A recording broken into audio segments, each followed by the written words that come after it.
दोस्तों दरिया खान एक टाउन है इस्लामाबाद से 300 किलोमीटर दूर। 2011 में यहाँ एक घर से बहुत अजीब सी बदबू आ रही थी। ये इतनी बुरी स्मेल थी कि लोगों ने पुलिस को कॉल कर दी। पुलिस जब इस घर में पहुंची तो इनके होश उड़ गए। पहले तो इन्हें इस घर में एक खोपड़ी मिली।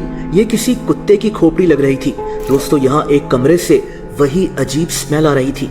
पुलिस इस कमरे में दाखिल हुई और जो इन्होंने देखा वो नाकाबिले यकीन था। कमरे में इंसानी गोश्त के टुकड़े पड़े हुए थे। यहाँ एक देग में सालन बन रहा था जिसके अंदर इंसानी गोश्त पक रहा था।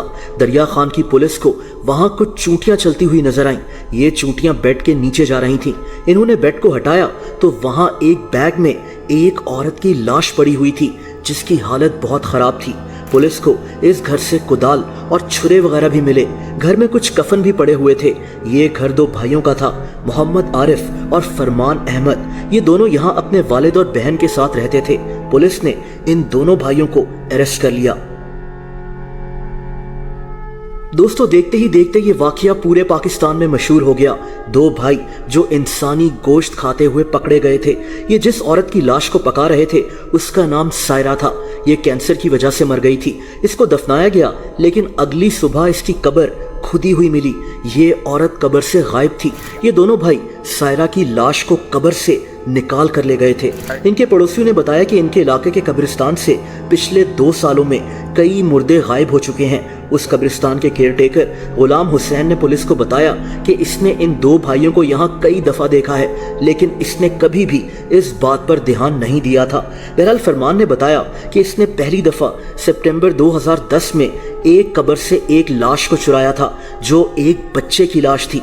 इसके बाद ये 100 से ज्यादा लाशें कब्रों से निकाल चुके थे। ये भाई इन लाशों को घर में स्टोर करते थे और आहिस्ता आहिस्ता खाते थे। फरमान ने यह भी बताया कि इसकी वजह काला जादू है। ये आदमी काला जादू करता था। ये बदबख्त आदमी कुरान पाक की आयत को नाउजुबिल्लाह उल्टा लिखता था ताकि ये अपने एक पड़ोसी पर काला जादू कर सके और तभी ये इंसानी गोश्त खाना शुरू हो गया था ताकि ये साफ न रहे।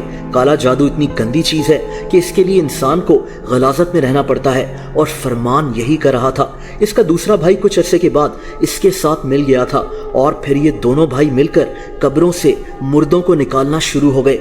इंसानी लाशों के अलावा ये कुत्तों को भी पकाकर खा चुके थे। दोस्तों इन भाइयों की बीवियां इनको छोड़कर जा चुकी थीं। इसमें से एक भाई नशे का आदी भी था। देखिए स्टेट को चाहिए कि ऐसे लोगों पर नजर रखें। अगर कोई नशे का आदी है तो इसका इलाज होना चाहिए क्योंकि ऐसे लोग किसी दूसरे इंसान के लिए खतरा बन सकते हैं। पाकिस्तान में उस वक्त कैनिबलिज्म यानी आदमखोरी के खिलाफ कोई कानून नहीं था। इन भाइयों ने किसी को कत्ल तो किया नहीं था तो इनको सिर्फ 2 साल के लिए जेल भेजा गया लेकिन जेल से निकलकर भी इन्होंने अपनी हरकत नहीं छोड़ी। 2014 में एक दफा फिर से इनके मोहल्ले के लोगों ने पुलिस को इनकी शिकायत की।